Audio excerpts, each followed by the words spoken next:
The first sign wasn't a howl, it was silence.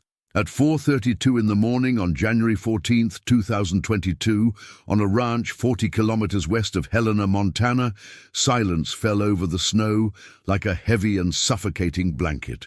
The owls stopped calling. The coyotes that normally howled in the distance fell silent abruptly. Even the wind, which had blown constantly for 3 days, stopped. And in that absolute void of sound, Sarah Mitchell woke up. Not from noise, but from the total absence of it. Because after living 38 years in Montana, after spending 17 years on this specific ranch, she'd learned that when nature goes completely silent, it's because something is hunting. Something big, something even lesser predators respect enough to hide. She got up, without making noise, without waking her husband James, who snored softly beside her. She walked to the window and pulled back the curtain. The full moon illuminated the snow with almost daylight clarity, turning the landscape into a world of brilliant white and absolute black shadows. And there, at the edge of the pine forest marking the northern boundary of their property, she saw the eyes. There weren't 10 pairs. She'd counted packs of 10 wolves before. There weren't 20, even 20 wolves, though terrifying, were manageable with shots in the air and bright lights. There were 35 pairs of eyes gleaming like copper coins under the moonlight, 70 eyes, 35 mouths, 35 sets of fangs measuring up to 5 centimeters long, more than 750 kilos of hungry, organized, intelligent predator. The largest pack Sarah had seen in her life. She tried to breathe and discovered she couldn't. Air had frozen in her throat. Not from the -12-degree cold outside, but from pure and primordial fear that only comes when you realize you're facing something that can kill you, and there's nothing you can do about it. The Mitchell Ranch had 150 acres, 20 horses, 30 sheep, 12 goats. And most importantly, in the guest house, 50 meters from the main house, her daughter Emily, 23 years old, slept with her 2 young children, 4-year-old Aidan and 2-year-old Sophie. They'd come to spend the long holiday weekend. They were trapped by the snowstorm that had closed the roads for 3 days. And now, unknowingly, they slept 50 meters from 35 hungry wolves. Sarah ran to the closet. She took out James's Remington rifle. Her hands shook so much she almost dropped it. She checked if it was loaded. It was. But 6 bullets against 35 wolves was a cruel mathematical joke. She tried to dial the sheriff on her cell phone. No signal. The storm had knocked down the nearest communications tower. She tried the landline, deadline. Ice had broken the cable somewhere between the ranch and the main road. They were completely isolated. No help, no communication. Just them, 6 dogs and 35 wolves who had spent the most brutal winter in 40 years without enough food, and now smelled weakness, smelled opportunity, smelled meat. But Sarah Mitchell wasn't a woman who gave up easily. She'd grown up on this ranch. Her father had taught her to shoot when she was 7. She'd killed her first deer at 9. She'd survived 2 bear attacks, a rattlesnake bite, and an entire winter without electricity when she was 16. She knew what it was to fight for your life, and she knew something else. She knew she wasn't alone. On the back porch, in their thermal doghouse specially built to withstand Montana winters, 6 Rottweilers slept. Not 6 ordinary dogs, 6 warriors, each one rescued, each one with a story, each one with reasons to be loyal that went beyond instinct and entered the territory of conscious choice. The leader was called Titan, 8-year-old male, 70 kilos of pure muscle and accumulated experience. They'd found him chained at a junkyard in Billings, used as a guard by an owner who never fed him regularly, who beat him when he barked, who left him outside during snowstorms without adequate shelter. When they finally rescued him, Titan weighed 40 kilos. He was malnourished. He had fleas, he had worms, he had an infection in one leg that almost required amputation. Sarah spent 6 months rehabilitating him. She taught him not all humans hurt, that not all hands hit, that something called gentleness existed, and Titan, in return, taught her something, that loyalty earned through love is stronger than loyalty forced through fear. Next to Titan slept Athena, 7-year-old alpha female, 58 kilos, intelligent like no dog Sarah had ever known. They rescued her from a hoarding case where an elderly woman had 32 dogs in a 2-bedroom house. Conditions were indescribable. Feces up to the ankles. Ammonia in the air so thick it burned the eyes. No dog had seen a vet in years. Athena was 6 months old when they rescued her and had already learned not to trust anyone, to fight for every piece of food, to sleep with one eye open. But Sarah showed her patience. She gave her space. She allowed her to approach on her own terms. And slowly, very slowly, Athena learned she didn't have to fight for everything. That food would come regularly. That love wasn't a scarce resource to compete for. There were 2 brothers, Thor and Odin, both 5 years old, 62 kilos each. They rescued them together from an illegal breeding operation shut down by authorities. Conditions were so bad that 20 dogs were confiscated and the owner faced criminal charges. Thor and Odin were a year old when they arrived at the Mitchell Ranch. They didn't know how to play. They didn't know how to run in open spaces. They'd spent their first year in 5-foot by 3-foot cages. When Sarah freed them for the first time on the ranch, they stood in the same spot for 15 minutes, as if they couldn't believe they had permission to move. And then they ran. They ran for an hour without stopping, as if celebrating every meter of freedom they'd been denied. There was Freya, 4 years old, 55 kilos, the fastest of them all. They found her abandoned on a rural highway at 3 months old, in a cardboard box next to a stop sign. Someone had simply thrown her away, like garbage. When Sarah found her, Freya was dehydrated, had parasites and weighed half what she should. The vet said she probably wouldn't survive the night. Sarah stayed up all that night, feeding her with a dropper every 30 minutes, keeping her warm, talking to her softly.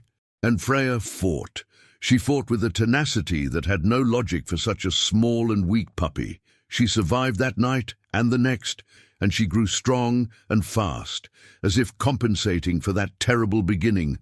And finally, there was Fenrir, the youngest, 3 years old, 68 kilos, with energy that was sometimes overwhelming. They rescued him from an owner who bought him as a puppy, thinking it would be cool to have a big dog without understanding the responsibility, training, commitment it required. When Fenrir was 8 months old and weighed 50 kilos of pure muscle and uncontrollable energy, the owner decided he was too much. He tied him in the backyard and basically forgot him.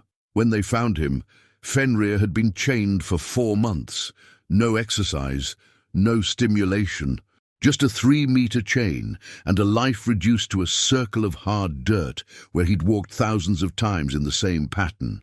Sarah adopted him and gave him what he needed most: space, work, purpose, and Fenrir flourished. These were the 6, not a random collection of dogs, a family forged in rescue and redemption. And now, on this frozen early morning, that family was about to face its ultimate test, because the wolves weren't simply passing through, they were hunting. Sarah went downstairs without making noise and went out the back door. The cold hit her like a physical fist. -12 degrees, but with wind chill factor, probably felt like -20. Her breath froze instantly, creating clouds of vapor that gleamed under the moonlight. The 6 Rottweilers were already awake. They weren't barking, they only watched, because they too had felt it. That presence, that threat. Titan was the first to approach Sarah.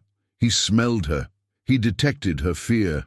And in his eyes, Sarah saw something that reassured her more than any weapon. She saw certainty. She saw readiness. She saw will.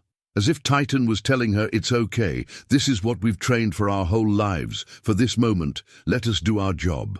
The wolves began to move, not running, walking, with coordination that spoke of intelligence, experience, strategy. They divided into 3 groups, 10 to the east, 10 to the west, 15 directly south, toward the pen where the sheep slept.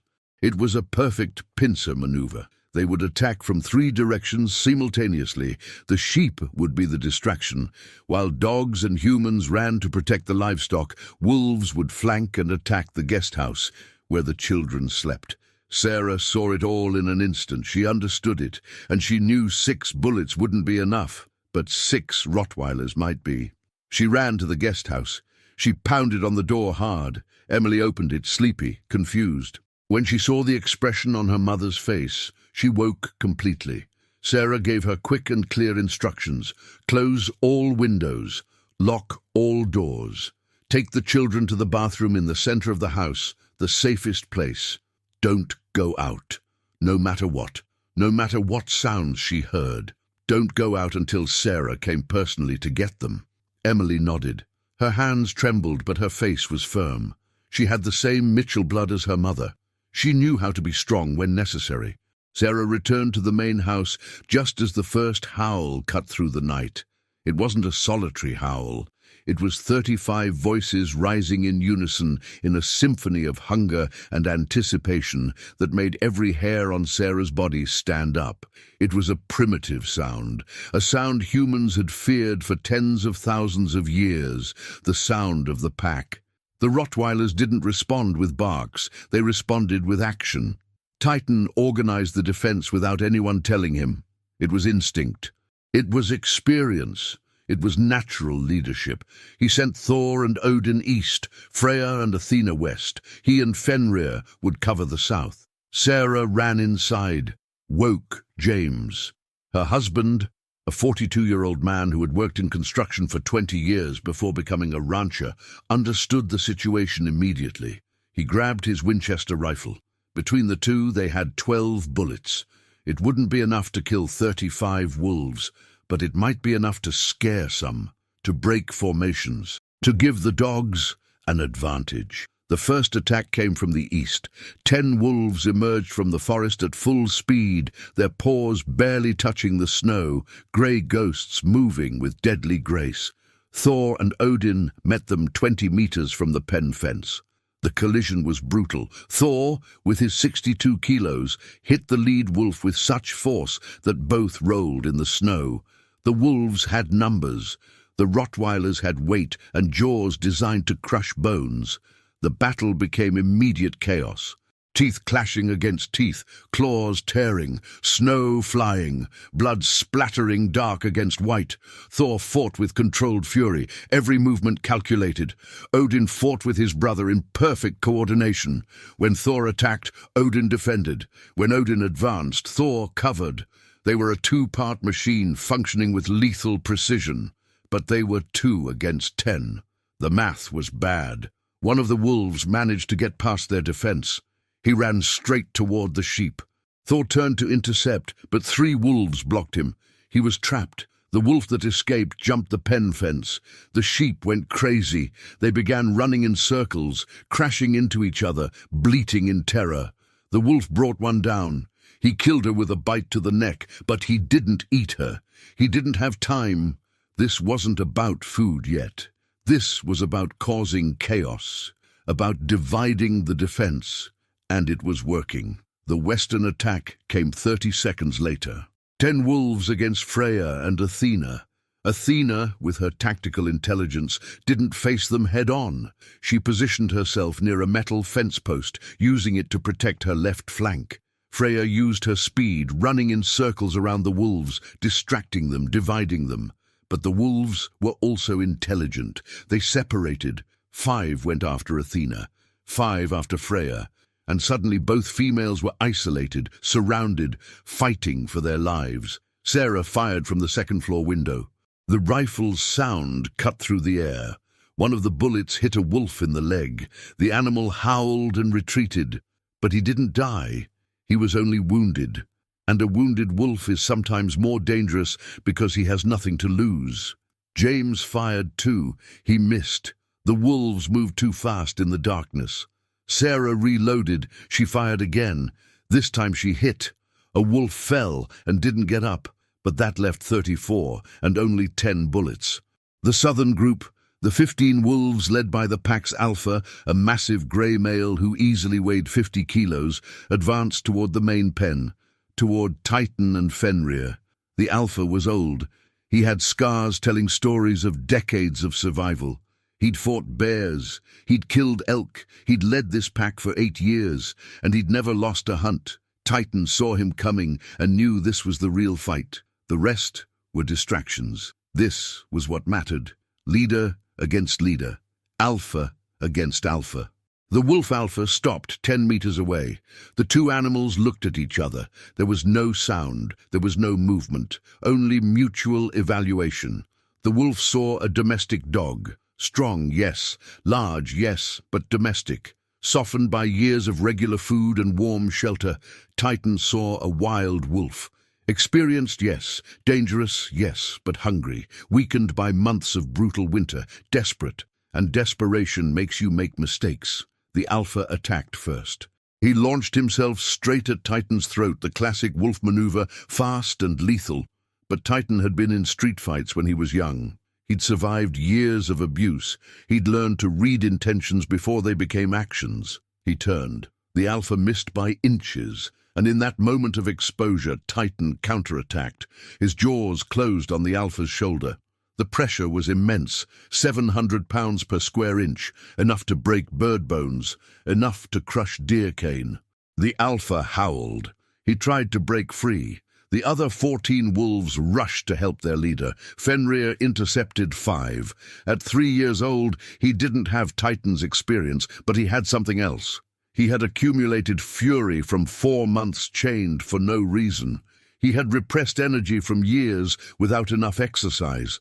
And now, finally, he had an enemy against which to unleash all that. He didn't fight with technique. He fought with pure violence. He grabbed, shook, threw.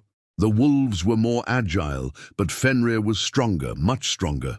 One of the wolves bit his back leg. Fenrir barely felt it. He turned, caught the wolf by the neck and slammed him against the ground. With such force the animal was stunned. But it was 5 against 1. For every wolf Fenrir hurt, 2 more attacked. He was starting to accumulate wounds. Small at first, a cut here, a bite there, but they added up. The snow at his feet stained red. James ran down from the house with the rifle. He fired point blank at one of the wolves attacking Fenrir. The animal fell dead. That left 33. He reloaded. He fired again. He missed. A wolf turned toward James.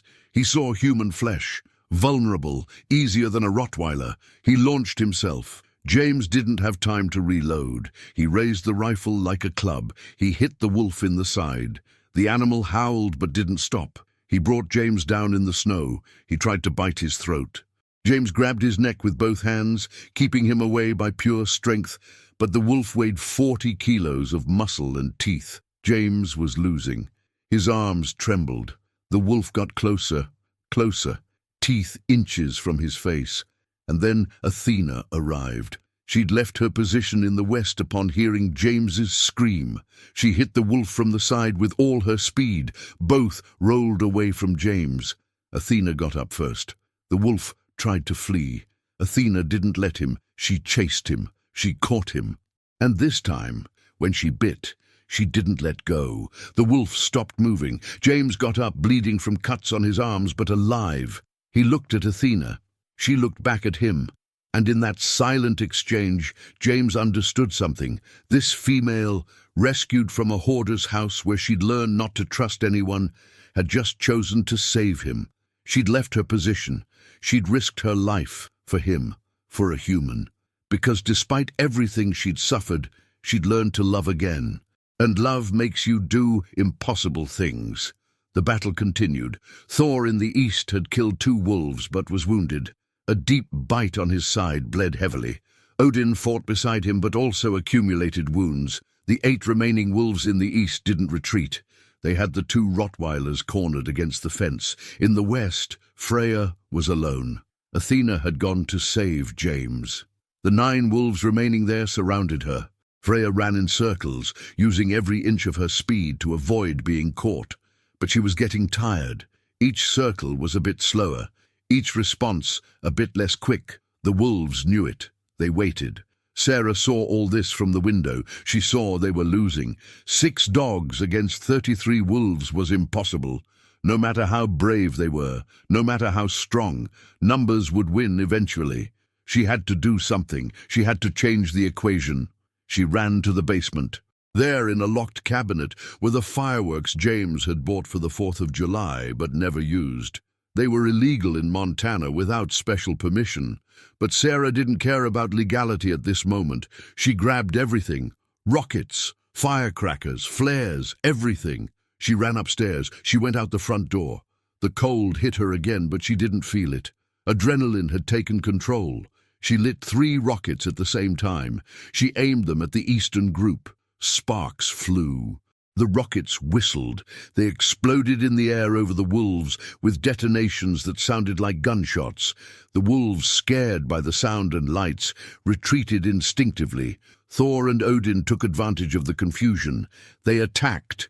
In 5 seconds, 2 more wolves fell. Sarah lit more fireworks. She threw them west, south. The explosions lit up the night like artificial lightning. The sound was deafening.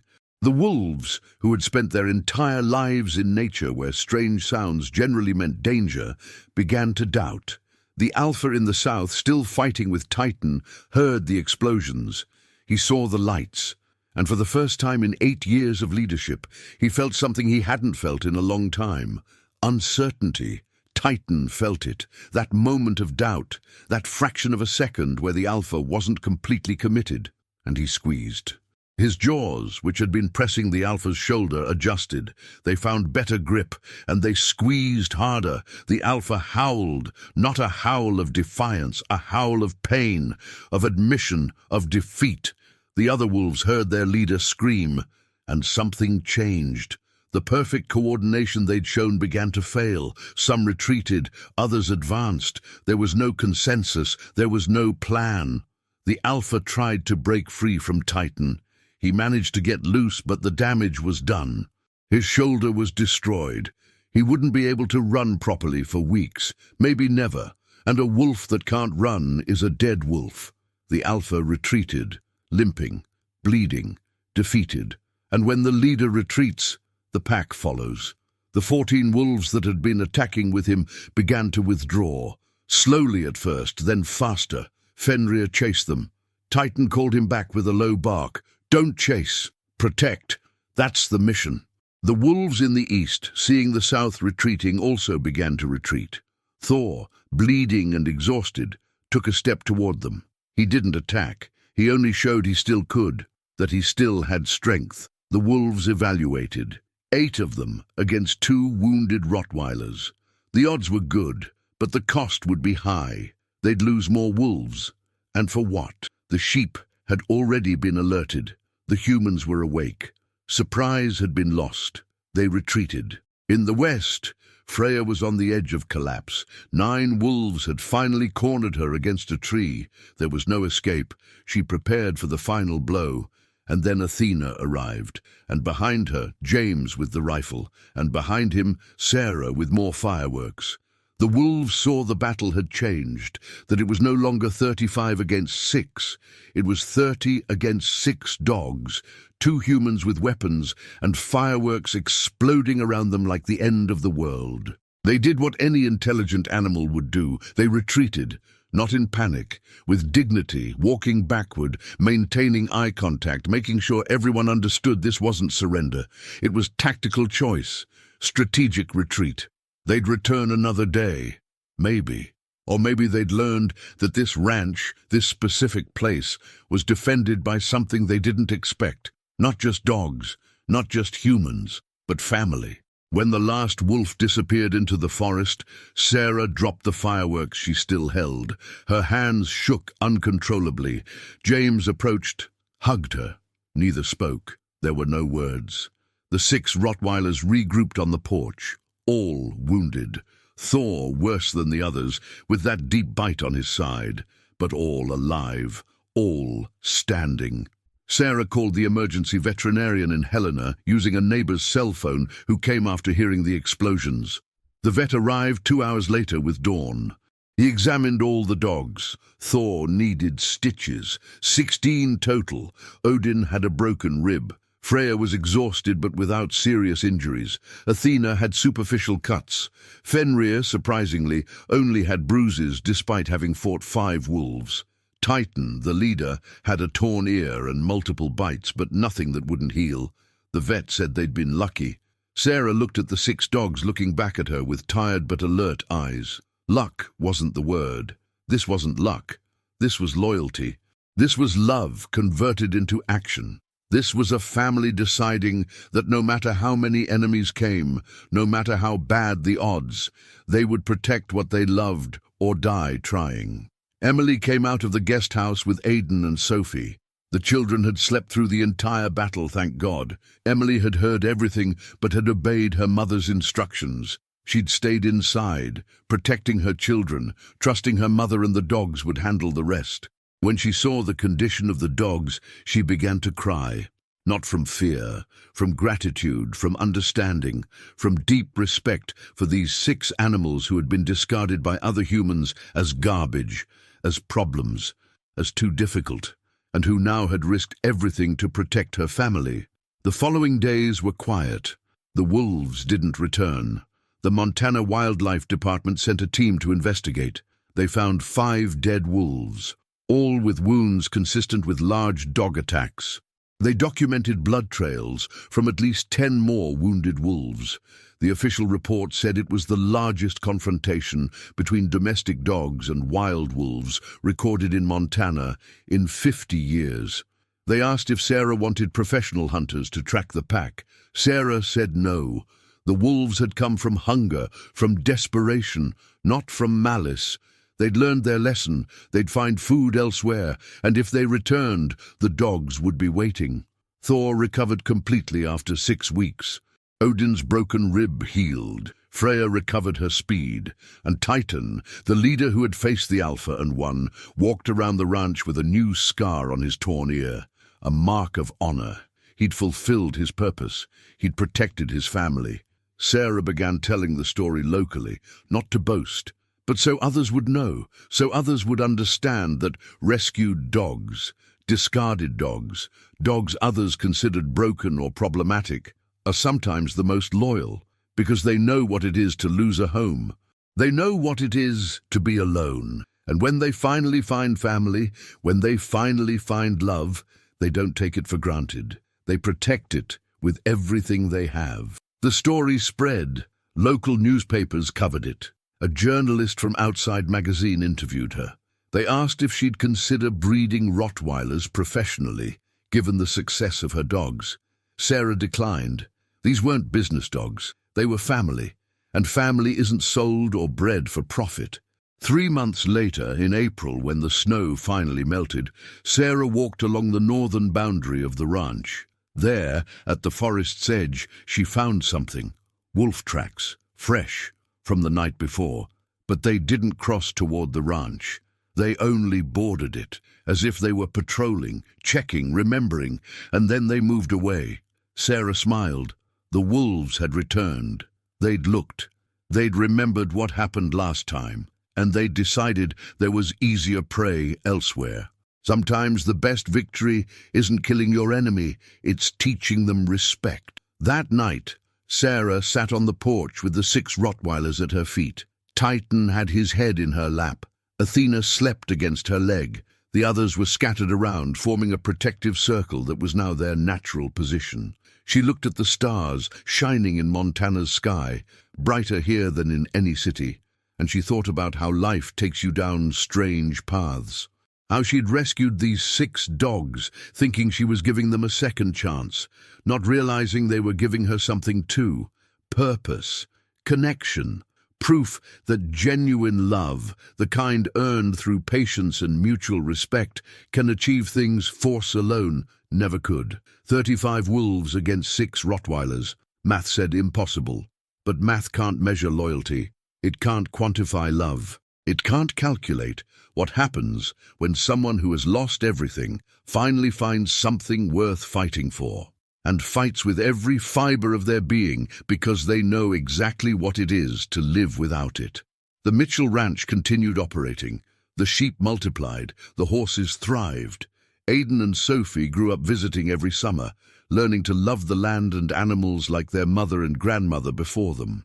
And the 6 Rottweilers aged with dignity, patrolling the perimeter every evening as a ritual they never broke. Some neighbors began calling the Mitchell Ranch the protected place. Others called it where wolves don't go. But Sarah had her own name for it. She called it home, because that's what it was, not just a place, but an idea.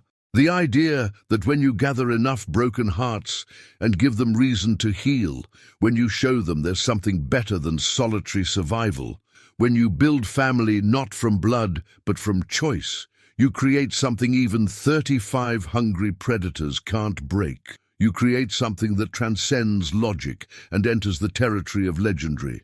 And on quiet nights when the wind blew just right, Sarah swore she could hear a distant howl, not threatening, not defiant, almost respectful, as if the wolves were singing, not about lost territory but about worthy opponents found.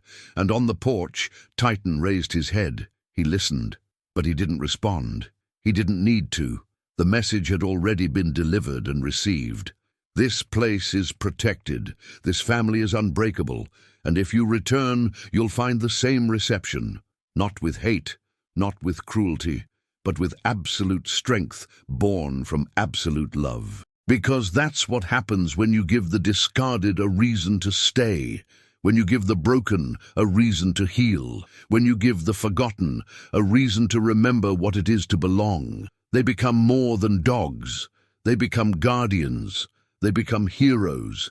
They become living proof that sometimes the impossible only needs enough love to become inevitable.